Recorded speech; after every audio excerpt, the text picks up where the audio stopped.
विषय काय काय? आज 3 लोकसभा मतदारसंघाच्या विधानसभा वाईज बैठका झाल्यात. सगळे पदाधिकारी, मग कुठची पदं रिक्त आहेत, काय आहेत, येणारे SIR या सर्वांवर चर्चा झाली आणि पुढचं काय कसं आंदोलन करायचं वगैरे हे सगळ्या विषयांवर चर्चा झाली. आता जास्ती माहिती देत नाही, नाहीतर बैठक बाहेरच घ्यायला लागली असते. तुमचे काही खासदार स्वतंत्र गट तयार करण्याच्या दिल्लीत संजय राऊत देखील अचानक गेलेला आहे आणि तुमचे एक खासदार आज प्रतापराव जाधव यांची देखील त्यांनी भेट घेतली आहे. मला वाटतं आपण अफवांवर विश्वास ठेवू नका. उद्धव साहेब आणि मी आम्ही एक पथ्य पाळलेलं आहे की जे आमच्या सोबत असतात त्यांच्यावर आम्ही अंधविश्वास ठेवतो. काही काही लोक अंधभक्त असतात, आम्ही अंधविश्वास ठेवणारे लोक आहोत. सगळे जे काही निवडून आलेले आहेत खासदार आपण पाहिलं असेल 2024च्या लाटेमध्ये उद्धव साहेब प्रत्येक मतदारसंघात गेलेले आहेत. आम्ही असू, पवार साहेब असतील, सगळेच आम्ही प्रचार करून लोकांनी हे ना मशालीवर जिंकून आणलेलं आहे.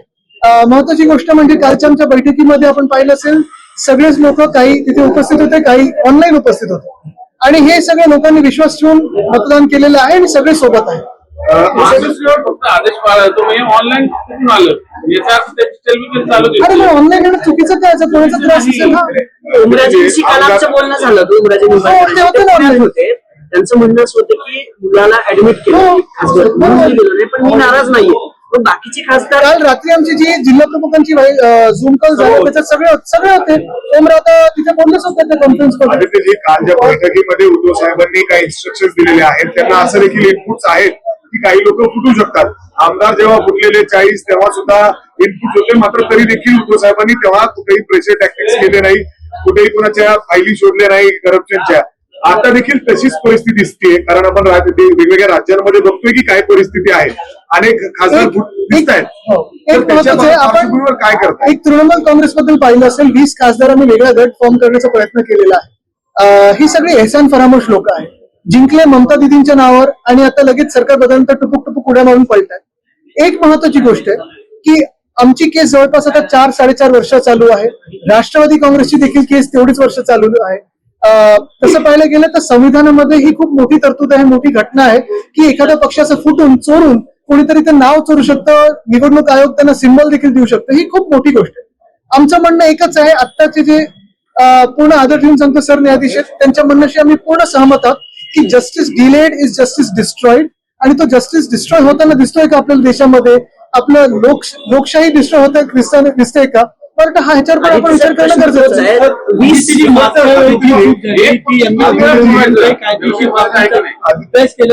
मला वाटतं मागच्या वेळी जी चूक झाली आपण पाहत असाल, रिव्हरफ्रंट डेव्हलपमेंटचा प्रोजेक्ट जो होता तो आपण विश्वास ठेवून लोकांनी पुढे जाऊ दिला. आता ती चूक दिसते. तर आता रिव्हरफ्रंट डेव्हलपमेंटवर आता आमची चर्चा झाली. एम्प्रेस गार्डन मध्ये घुसण्याचा प्रयत्न आहे, त्याच्यावर आमची चर्चा झाली. बेताल टेकडीवर आमची चर्चा झाली. हे सगळं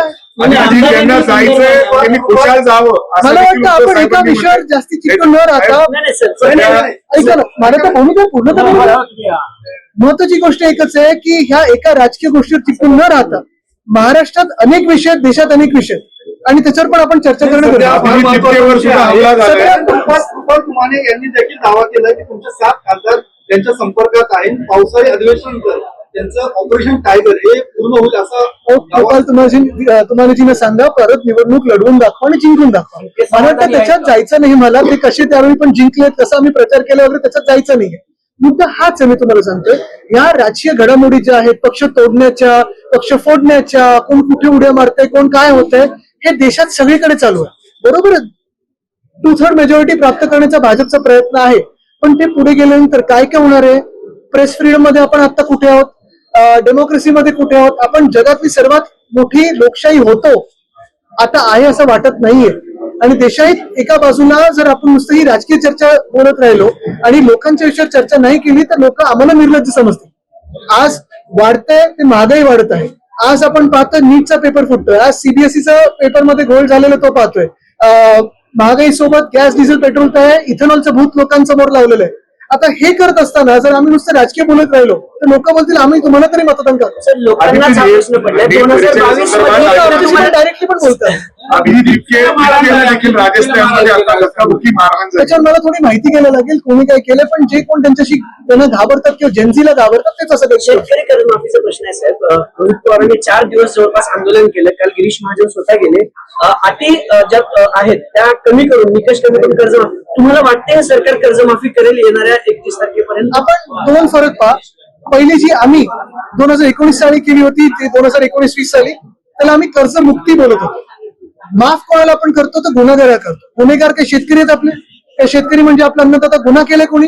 आणि मुख्य गोष्ट हीच आहे की आमच्या वेळी कुठच्याही अटी शर्ती न लावता, कुठच्याही किचकट ह्याच्यात तांत्रिक गोष्ट न आणता आम्ही सरळ सोट आम्ही केलेलं की 2दा तुम्ही सह्या करा किंवा अंगठा करा, जे काही आपले सरकार सेवा केंद्र होतं त्याच्यात जाऊन तुम्ही करू शकत होतो. आणि हे केल्यानंतर आपण पाहिलं असेल महाराष्ट्रातला जो शेतकरी सुखावला होता तो अजूनही हे म्हणतो की उद्धव ठाकरेंनी दिलेली कर्जमुक्ती ही आमच्यापर्यंत पोहोचली, त्याच्या आधी किंवा नंतर कधीही कर्जमुक्ती आमच्याकडे आली नाही. आत्ताची केलेली कर्जमाफी आहे ती उपकार केल्यासारखी कर्जमाफी आहे. म्हणजे एका बाजूला आपण पाहतोय जवळपास 85 लाख महिलांचं जे काही लाडकी बहीण योजनेतले पैसे होते ते वळवलेले असं वाटतंय. म्हणजे तुम्ही त्यांना पात्र ठरवलं, त्यांची मतं घेतली, 85 लाख महिलांची मतं घेतली आणि नंतर तुम्ही त्यांचा वापर झाल्यानंतर सोडून दिलं निवडणुकीनंतर. आता त्यांना अपात्र ठरवतं, त्यांना धमकवतं, त्यांच्या खात्यातून पैसे परत घेताय आणि आता काहीतरी थातूर मातूर करायचं म्हणून तुम्ही कर्जमुक्ती असं दाखवताय, कर्जमाफी असं दाखवताय. आमची देखील आंदोलनं सगळीकडे होतात, जिल्ह्यात होतात. शिवसेना उद्धव बाळासाहेब ठाकरे पक्षाकडून मोठी तीव्र आंदोलन देखील होणार आहेत. आमचं म्हणणं एकच आहे, कुठची अट न ठेवता, कुठची शर्त न ठेवता तुम्ही ही कर्जमाफी शेतकऱ्यांसाठी केली पाहिजे.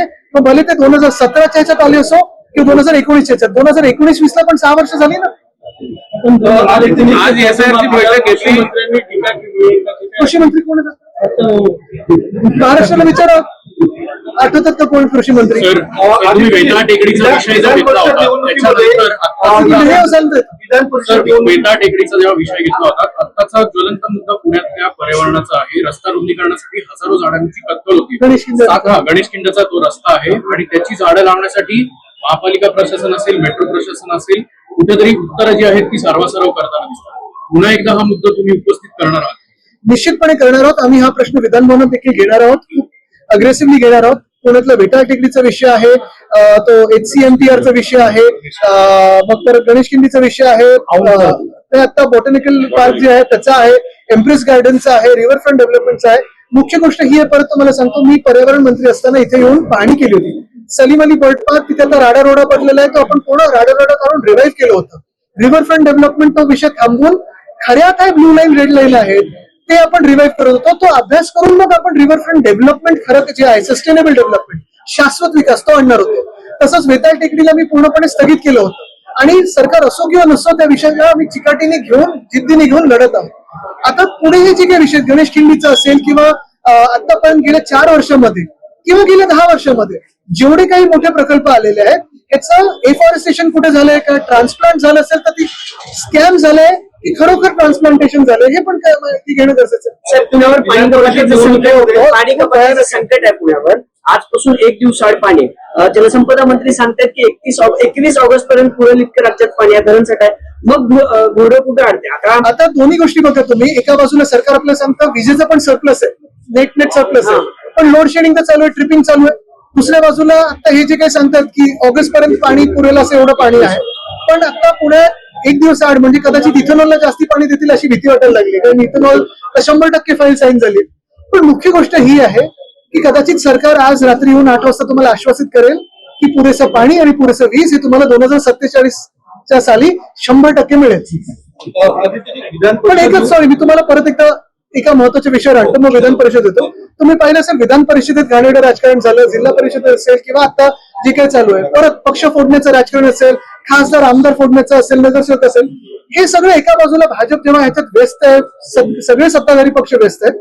पाण्याचा विषय असेल, जो पुण्यासारख्या शहरामध्ये जर 1 दिवस आड पाणी यायला लागलं तर कोण इथे उद्योगधंदे करायला येणार, कोण इथे गुंतवणूक करायला येणार, कुठचा IT पार्क येणार आहे, हा जरा विचार करावा. याच विधानसभेत असं आता भाजप हे सगळं राजकारण करत आहे. मात्र तुमच्याच महाविकास आघाडीतले घटक पक्ष शरद पवार गटाच्या उमेदवारांनी इथे माघार घेतली. त्यावरून तुमचे शहर प्रमुख म्हणले की आमच्या पाठीत खंजीर खुपसला आणि आता महाविकास आघाडीतून बाहेर पडण्याची वेळ आलेली आहे. बघा, तुम्हाला सांगतो असं अनेक ठिकाणी आमच्याकडे, जसं कोकणात देखील एकाला आम्ही हकालपट्टी केली, आम्हाला दिसलं सरळ त्यांनी पैसे घेतले असतील किंवा नसतील, पण त्यांनी माघार घेतली. जे लढायलाच तयार नाहीयेत ते सोबत राहून काय करायचं, पण त्यांची हकालपट्टी आम्ही केली. पण महत्वाची गोष्ट पुन्हा एकदा सांगतो तुम्हाला, आम्ही पूर्ण प्रयत्न करत आहोत लोकांचे विषय घेऊन. सगळी आंदोलनं असतील, ज्युडिशियल ऍक्टिव्हिझम असेल, मग इव्हन अधिवेशनात आता बांधण्याचं असेल, सगळी आंदोलन वगैरे करतो. पण पुन्हा एकदा सरकार आणि सत्ताधारी पक्ष कधीतरी राजकारणाच्या पलीकडे जाऊन जे जनतेचे खरोखर प्रश्न आहेत ते सोडवणार आहेत. मला वाटतं शिवसेनेची भूमिका आम्ही त्या ठिकाणी स्पष्ट केलेली आहे. उद्धव साहेबांनी ज्या पद्धतीने काल कार्यकर्त्यांना या सगळ्या मंत्र्यांना सांगितलं की आता सध्या माझे दिवस नाहीयेत, पण भविष्यात हे आमचे दिवस येतील. आता संघर्ष नाही, असं काही नाही सांगितलं. कालच्या व्हीसी मध्ये नाही, काय कालच्या व्हीसी मध्ये आपण पाहताय एवढंच सांगितलं. आणि काल सगळे जिल्हा प्रमुख, विधानसभा संपर्क प्रमुख, आमदार, खासदार सगळे होते त्याच्यात, नेते उपनेते वगैरे. एकच गोष्ट महत्वाची आहे, लोकांमध्ये रोष वाढत चालतो. महागाईचा विषय असेल किंवा पेपरफुटीचा विषय असेल किंवा हॉस्पिटलमध्ये आपण पाहतो औषध उपलब्ध नाही आहेत, अनेक गोष्टींमध्ये रोष आक्रोश वाढत चालले. शेतकरी त्रस्त आहेत, महिला हैराण आहेत, सगळं हे काय. पण हे होत असताना विरोधी पक्ष म्हणून आम्ही आमची पूर्णपणे बाजू जी आहे, निवडणूक असो किंवा नसो, आम्ही ती मांडत राहणार, लढत राहणार आणि लोकांच्या विषयासाठी रस्त्यावर उतरत राहणार. हेच एवढं आम्ही सांगितलेलं आहे. एकच महत्वाचं आहे. दुसऱ्या बाजूला आपण पाहतोय, परवाकडे कॉक्रोच जनता पार्टीचं पुण्यात देखील आंदोलन झालं, मोठा प्रतिसाद मिळाला. का तर लोकांमध्ये तो रोष आहे, पर्याय शोधतात लोक, आणि तो पर्याय उभा करण्यासाठी आम्ही सगळेच प्रयत्नशील राहू. 2022 प्रतिसाद भेटतो तसा महाराष्ट्रातल्या विरोधी पक्षांना कुठल्याही आंदोलनात भेटत नाही. म्हणजे रोहित पवार एकटे आंदोलनाला बसले, त्याच्यानंतर सगळे पाठिंबा देतात. जर एकत्रच रस्त्यावर उतरले असते तर त्याचा आता हे थोडं प्लॅनिंग काय विधान परिषदेवर सुद्धा तुम्ही म्हणता जे लढणार नाही त्यांना घेऊन काय फायदा. मात्र विरोधी पक्ष आहेत, राष्ट्रवादी, काँग्रेस होत असले. बघा, याच्यातून तुम्हाला मी राजकीय वक्तव्य करणार नाही, पण एकच सांगतो, अर्थात कोऑर्डिनेशन वाढत राहील आणि कोऑर्डिनेशन आम्ही करू. 2022 मध्ये आपण सगळं बघितलं, 2022 मध्ये आपल्यासोबत जे झालं, आता ते पुन्हा ऑपरेशन टायगरची चर्चा. अरे ऐका ना, आता हे operation tiger, operation lotus, operation leopard, operation monkey, जे काय करायचं ना, त्याच्यात मला जायचं नाहीये. अफवांवर मी विश्वास ठेवत नाही. थोडं वेगळं होतं साहेब. आता माझं उत्तरच राहणार. टीएमसीचे 20 खासदार, आता एक खासदार असणाऱ्या पार्टीत ते विलीन होत आहेत आणि मग त्यांचा पक्ष. हे सगळं जे राजकारण चालू आहे, हे सगळं लोकशाहीला घातक आहे असं तुम्हाला वाटतं का? लोकशाही राहिली कुठे? लोकशाही संपलेली आहे. आणि म्हणून मी मगाशी जे म्हणालो ना, आम्हाला जर वेळेत न्याय मिळाला असता तर हे झालं नसतं. किस तरह से यानी अच्छे दिन आने वाले थे ऐसे कहा था, जीतने के पहले 2014 में अच्छे दिन आएंगे ऐसे कहा था, लाएंगे ऐसे नहीं कहा था. ये हमारी भूल थी कि हमने विश्वास रखा. अच्छे दिन आएंगे ऐसे ही आ नहीं सकते. तभी तो बात की थी, भविष्य की थी. अभी बात हो रही है भूतकाल की हो रही है. 60 साल पहले, 70 साल पहले नेहरू जी ने ठीक किया था क्या? सावरकर जी ने ठीक किया था क्या? सरदार पटेल जी होते तो? ये सारी अगर बगर की बातें हो रही है. लेकिन अगर आप देखें तो आज जियो पॉलिटिकली दुनिया भर में जो हमारा एक आवाज था, वो आवाज बंद हो गया है.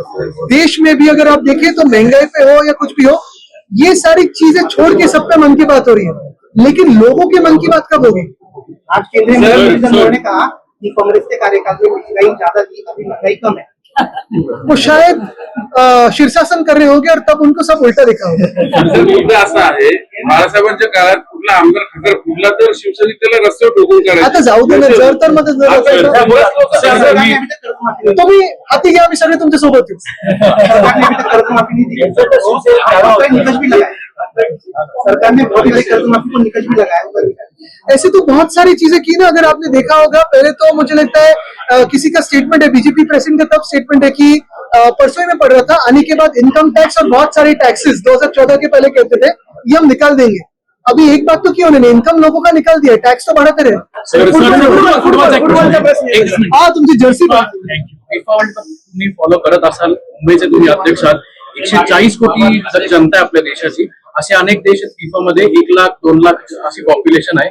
फुटबॉलच्या बाबतीत भारताची शोकांतिका वाटत नाही का? कारण की आपण अनेक वर्षांपासून नक्कीच आहे. आणि तुम्ही पाहिलं असेल, दुर्दैव हे आहे की आता जो ISL मध्ये पण जो घोळ होत आहे तो एवढा दुर्दैवी आहे. कारण ISL ही टुर्नामेंट जे कोणी आधी चालवत होते AIFF सोबत, खरं तर ते AIFF वर उपकार केल्यासारखंच होतं. आता AIFF ने त्याचा हस्तक्षेप केल्यानंतर ISL मध्ये जो गोंधळ झालाय तो लवकरात लवकर सुटो.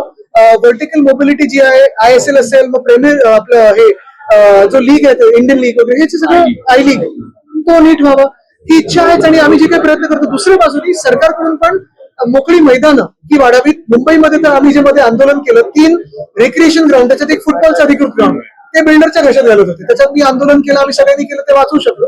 हे मातीची मैदानं वाचावीत. टर्फ वगैरे नंतर पहिली मोकळी मातीची मैदानं वाचावीत. उपस्थित थे सारे, आप अफवाह पे ना जाए, मीडिया पे भरोसा मत कीजिए.